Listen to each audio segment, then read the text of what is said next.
Sabe, sinto como se estivesse sendo despojado e preparado para algo mais. Talvez isso seja algo muito pessoal, mas sinto que o Todo-Poderoso está me preparando para fazer algo grandioso. E se houver um lado de Jesus Cristo que a maioria das pessoas nunca ouviu falar e que algumas nem sequer querem que seja mostrado? Em uma discussão surpreendente, Mel Gibson insinuou uma representação de Jesus que, segundo ele, foi considerada muito controversa por certos grupos. De acordo com a alegação, até mesmo vozes ligadas à Etiópia teriam se manifestado contra a forma como essa versão estava sendo apresentada. Mas o que exatamente a tornou tão sensível e por que provocou reações tão fortes? Não se trata apenas de história ou crença, mas sim do poder que as histórias podem ter e de como diferentes perspectivas podem mudar a forma como as vemos. Se você se interessa por explorar temas instigantes como este, não se esqueça de curtir e se inscrever para mais conteúdo. A história oculta. Ninguém esperava que essa história viesse à tona novamente. Não agora não em um mundo que pensava já saber tudo o que havia para saber.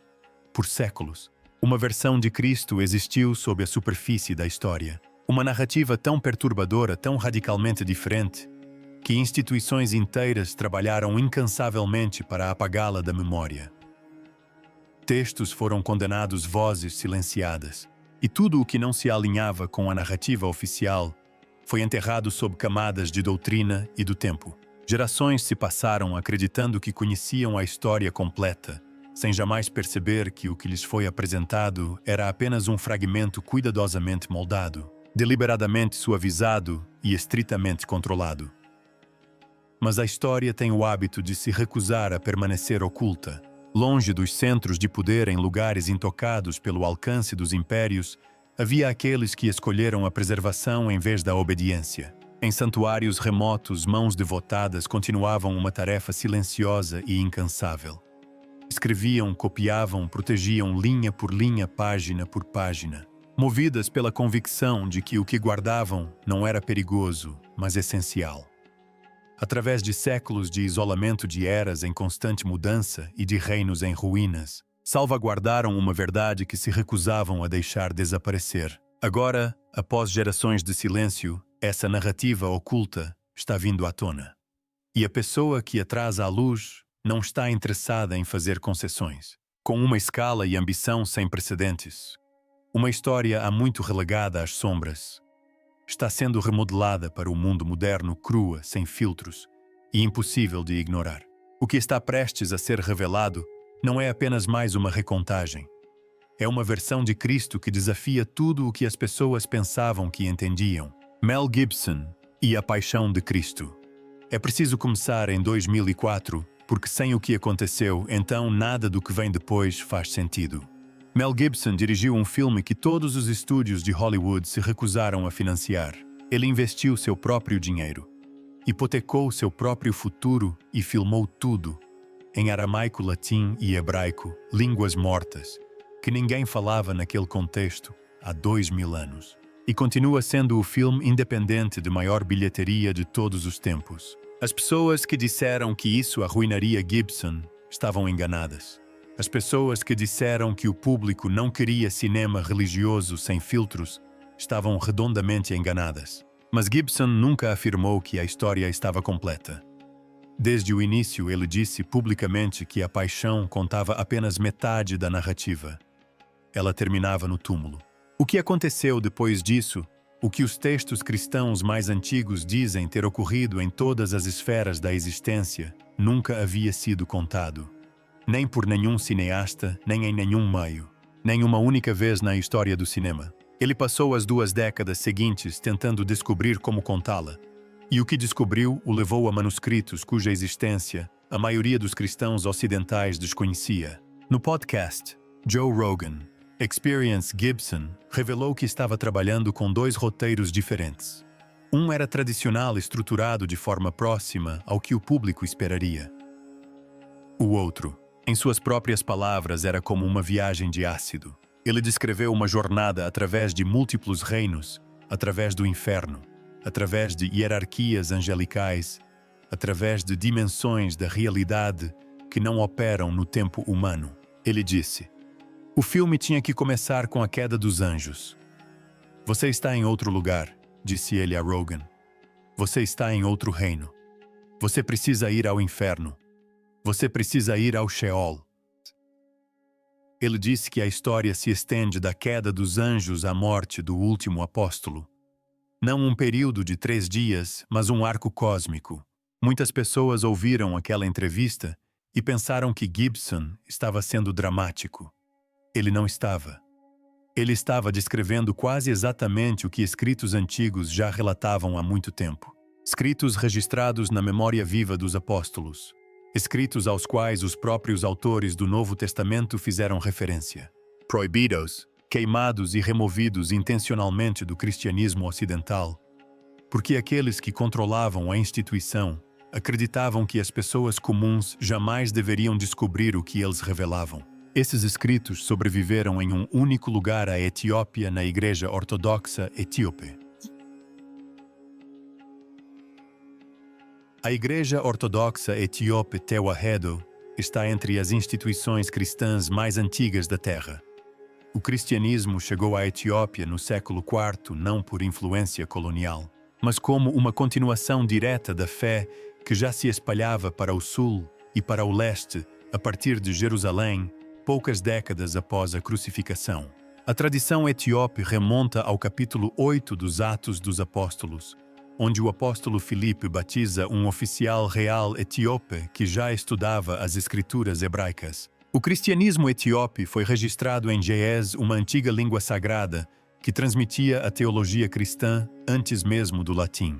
Formou suas próprias tradições à parte de Roma de Constantinopla e de todos os concílios que posteriormente determinaram o que os cristãos ocidentais teriam permissão para ler. Quando o Império Romano começou a centralizar o controle sobre a crença cristã no século IV, a Etiópia estava fora de seu alcance. Quando a expansão islâmica avançou pelo norte da África no século VII, formou uma barreira geográfica que separou completamente a Etiópia do resto da cristandade. As queimas de livros e os expurgos doutrinários que transformaram o cristianismo ocidental se desenrolaram além dessa fronteira que esses monges alcançaram. Nunca precisaram atravessar. O resultado é notável. A Bíblia etíope inclui até 88 livros em comparação com 66 na Bíblia protestante ou 73 na versão católica. Isso não é um detalhe insignificante. Trata-se de escrituras inteiras, escritos completos, que os primeiros cristãos leram, citaram e aceitaram como revelação divina. Entre os textos preservados apenas na Etiópia estão o livro de Enoque, o livro dos Jubileus e a Ascensão de Isaías, todos revelando um Jesus que a maioria dos cristãos ocidentais nunca conheceu. E todos os 3 contêm exatamente as imagens que Gibson passou 20 anos preparando para filmar. O livro de Enoque. O livro de Enoque foi escrito séculos antes do nascimento de Cristo, possivelmente já em 300 a.C. Fragmentos foram descobertos entre os manuscritos do Mar Morto, em Qumran, confirmando que era amplamente lido entre as comunidades judaicas devotas nos séculos que antecederam o início do cristianismo. Os primeiros pais da Igreja, incluindo Tertuliano e Irineu, citaram-no abertamente e o consideraram uma revelação autêntica. O próprio Novo Testamento, na Epístola de Judas, versículos 14 e 15, cita diretamente o livro de Enoque, quase palavra por palavra, e o trata como profecia autorizada. Os autores da Bíblia conheciam Enoque. Eles citaram Enoque. Consideravam-no escritura sagrada. Em 363 d.C., o Concílio de Laodiceia o rejeitou oficialmente. As cópias foram destruídas por ordem, e durante os 17 séculos seguintes, grande parte do mundo ocidental jamais teve acesso ao seu conteúdo. O capítulo 46 revela uma figura chamada Filho do Homem, o escolhido, o juiz justo. Seus cabelos são brancos como a lã. Seu rosto resplandece com uma graça tão extraordinária que transcende a linguagem humana. Ele se senta no centro de uma corte celestial cercado por rios de fogo. Anjos de poder inimaginável se ajoelham diante dele. Sua autoridade alcança todos os reinos da existência, todas as dimensões, todas as eras do tempo passadas e futuras. Agora, abra o livro do Apocalipse, capítulo 1, versículos 14 a 16. Cabelos brancos como lã, olhos como chamas ardentes, pés como bronze refinado, em uma fornalha. Voz, como o rugido de águas impetuosas, rosto brilhando como o sol, em toda a sua força. O Dr. George Nicholsburg passou décadas na Universidade de Iowa produzindo o comentário definitivo em inglês sobre o primeiro livro de Enoque. Ao colocar os dois textos lado a lado, ele afirmou que os paralelos eram inegáveis. O autor do Apocalipse estava se baseando diretamente na tradição enoquiana, não criando algo novo, mas ecoando algo antigo. A Igreja Ocidental preservou esse eco em sua Bíblia. Queimou a fonte. A Etiópia preservou a fonte por 15 séculos ininterruptos. A Ascensão de Isaías. A Ascensão de Isaías foi escrita no final do primeiro ou início do segundo século, ainda na memória dos próprios apóstolos. O texto descreve a criação como 7 céus distintos, cada um mais vasto e imponente que o anterior.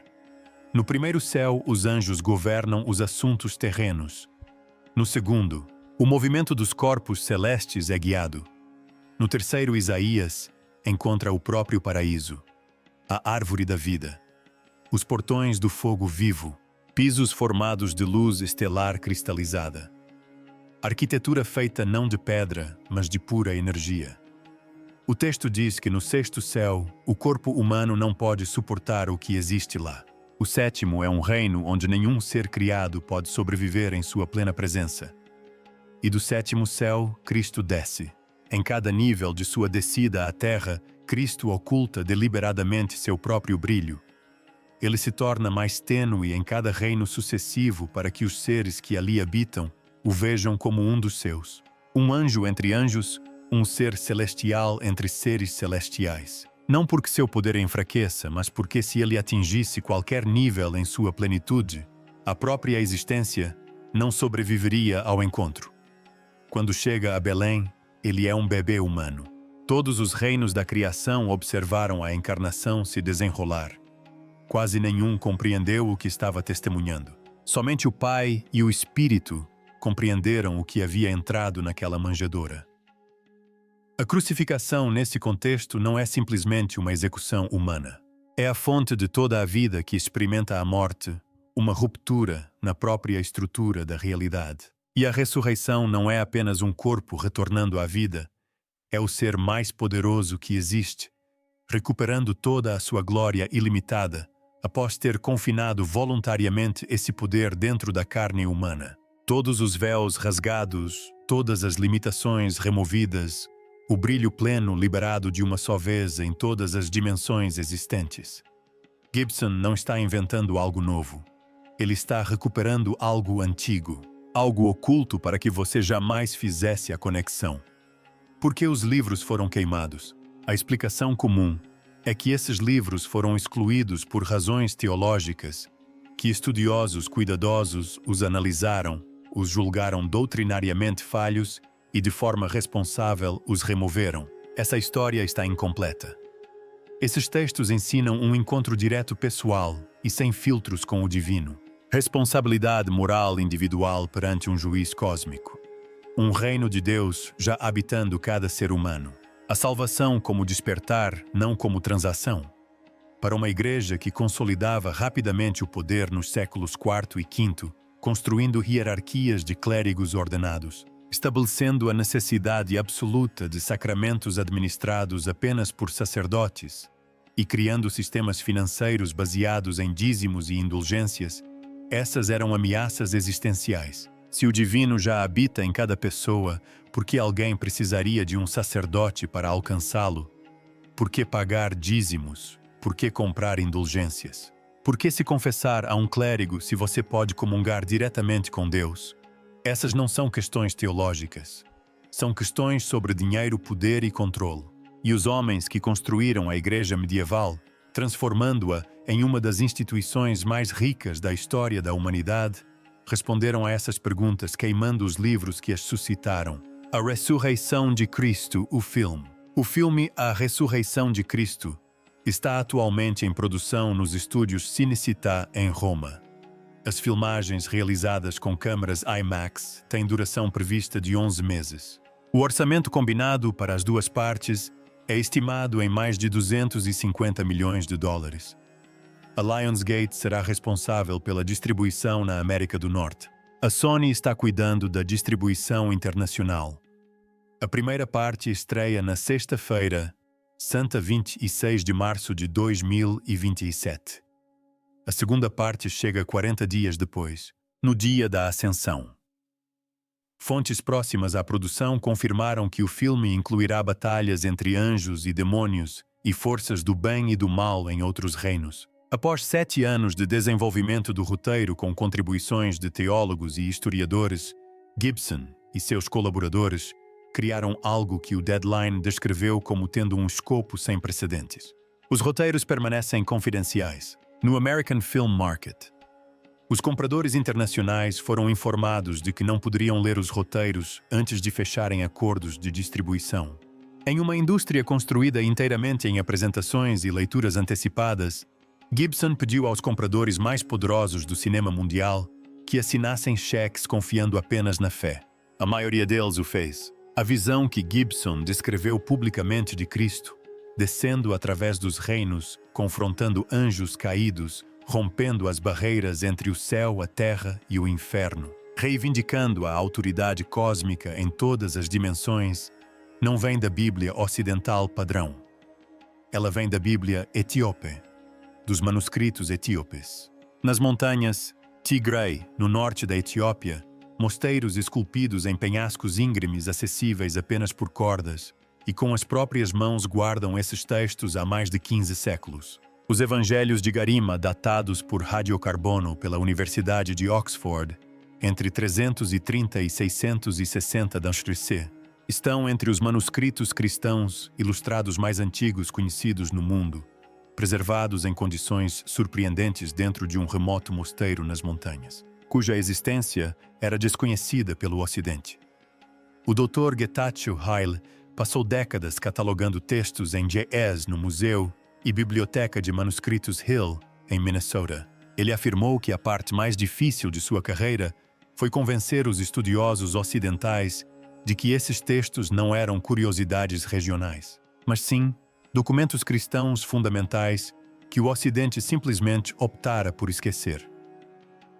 Equipes modernas de digitalização estão agora confirmando exatamente o que ele argumentou. Os historiadores estão sendo forçados a reconsiderar onde as tradições intelectuais cristãs mais avançadas realmente floresceram durante o primeiro milênio. A resposta pode não ser Roma ou Constantinopla. Pode ser a África. Entre hoje numa igreja ortodoxa etíope e você não verá o Jesus das pinturas da Renascença ocidental. Você verá Exiaber, Senhor do universo de pele escura, olhos profundos rodeado de ouro, representando não o luxo, mas o fogo da presença divina plenamente humano e inegavelmente cósmico ao mesmo tempo. O retrato original, o Jesus que bilhões de pessoas carregam em suas mentes hoje, não foi moldado pelas fontes mais antigas.